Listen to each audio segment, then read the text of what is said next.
यह स्टोरी शुरू होती है जब मैं घर से गुस्से में बड़बड़ाते हुए निकल आया था और बस स्टैंड की तरफ आगे बढ़ने लगा। मैं मन ही मन बड़बड़ा रहा था, पता नहीं कितने पैसे छुपा के रखे हैं, लेकिन मेरे लिए एक बाइक नहीं ले सकते।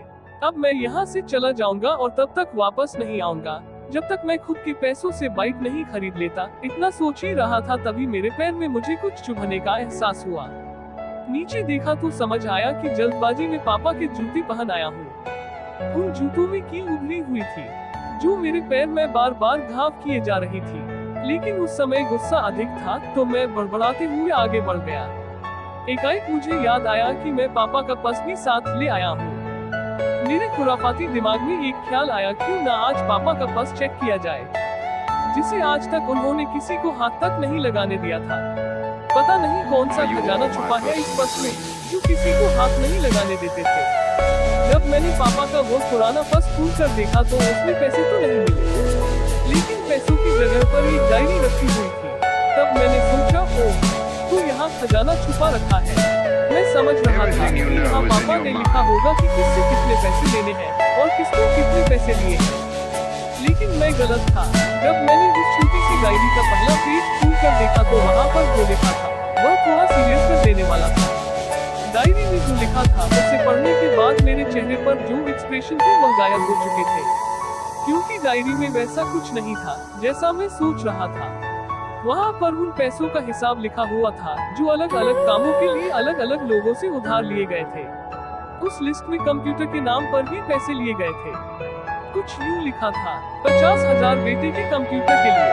यह वही कंप्यूटर था जिसे मैं आज तक यूज कर रहा हूँ, लेकिन मुझे यह पता नहीं था उस कंप्यूटर को खरीदने के लिए पैसे कहां से आए थे। लेकिन आज पता चल रहा था। मुझे आज भी याद है जब मैंने पहली बार कैमरे के लिए सीखी थी, जो मेरे पापा ने मुझे 2 हफ्ते बाद मेरे बर्थडे पर ला कर दिया था, जिसे देखकर मैं बहुत खुश हुआ था और मुझे कुछ देखकर मुझसे कहीं ज्यादा अगर कोई खुश था तो वह थे पापा। अब मेरे चेहरे से गुस्सा एकदम गायब हो चुका था। जब मैंने आगे का पन्ना पलटा तो वहाँ पर कुछ विशेष इच्छाएं लिखी हुई थी। पहली जो विश थी उसमें जो लिखा हुआ था, अच्छे जूते पहनना। यह बात मेरी कुछ समझ नहीं आई।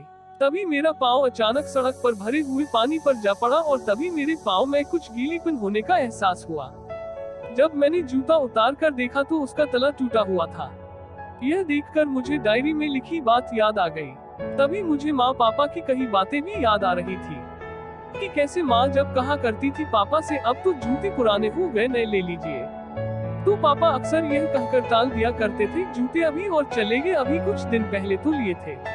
मुझे आज समझ आ रहा था कि कितने दिन और चलेंगे।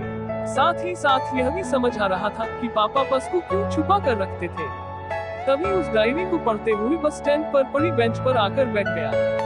अब उस डायरी का आखिरी पन्ना बचा हुआ था। उस पन्ने को जब मैंने पलट कर देखा तो वहाँ कल की डेट लिखी हुई थी।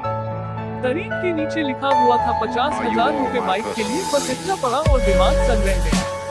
अब मेरे मन में कोई शिकवा गिला नहीं बचा था, बस मेरी आंखों से आंसू चले जा रहे थे। मुझे आज तक नहीं पता तब मैं क्यों रोए जा रहा था। अब मैं जल्दी से घर की तरफ भागा, लेकिन जूतों के वह कील पाँव में अब तक हाथ बनाने में कामयाब हो चुकी थी। मैंने जूतों को रास्ते में ही निकाल कर फेंक दिया और भाग के लड़खड़ाते हुए घर जा पहुंचा, लेकिन पापा घर पर नहीं थे। मैं समझ गया वह कहाँ थे। मैं सीधा पास वाली बाइक एजेंसी की तरफ भागा। पता नहीं आज कहाँ से इतनी ताकत आ गई थी कि मैं भागते हुए थक नहीं रहा था और वह भी बिना जूतों के नंगे पैर। जैसे तैसे मैं बाइक एजेंसी पर पहुंचा, पापा वही थे। मैंने पापा को दौड़कर गले लगा लिया और मेरी आंखों से आंसू रुकने का नाम ही नहीं ले रहे थे। पापा को समझ नहीं पा रहे थे आखिर हो क्या रहा है, मैं क्यों रो रहा हूँ। मैंने पापा से कहा, पापा मुझे मोटरसाइकिल नहीं चाहिए, आप अपने लिए जूते ले लीजिए। अब आज से मैं जो भी करूँगा अपनी मेहनत से अपने बलबूते पर पढ़कर करूँगा। दोस्तों, बस इतनी सी थी ये कहानी। यह टचिंग स्टोरी लिखते हुए आज मेरी भी आंखें नम हुई है। मैं आज आपसे कहना चाहूँगा कि कैसे ही होते हैं हमारे पिता। हम अक्सर देखते हैं कि हम अपनी माँ से हर बात शेयर करते हैं और माँ भी इसके बदले में हमें बहुत प्यार देती है। लेकिन एक शख्स ऐसा भी होता है जो हमें छुपकर प्यार करता है। वह होते हैं हमारे पिता। यह परिवार में एकमात्र ऐसा व्यक्ति होता है जो अपने बच्चों से उन्हें बिना जताए छिपकर प्यार करता है, खुद की इच्छाओं को मारकर बच्चों के लिए सपने देखता है और उनकी खुशी में ही खुश हो जाता है। मुझे नहीं पता कि आप अपने पेरेंट्स की इज्जत करते हो या नहीं, लेकिन अगर आपके पास पेरेंट्स हैं, तो आप बहुत खुश नसीब हो, क्योंकि इस दुनिया में बहुत से लोगों को तो पेरेंट्स का प्यार भी नसीब नहीं होता। अंत में मैं यही कहना चाहूंगा कि माँ बाप की भावनाओं का सम्मान करें।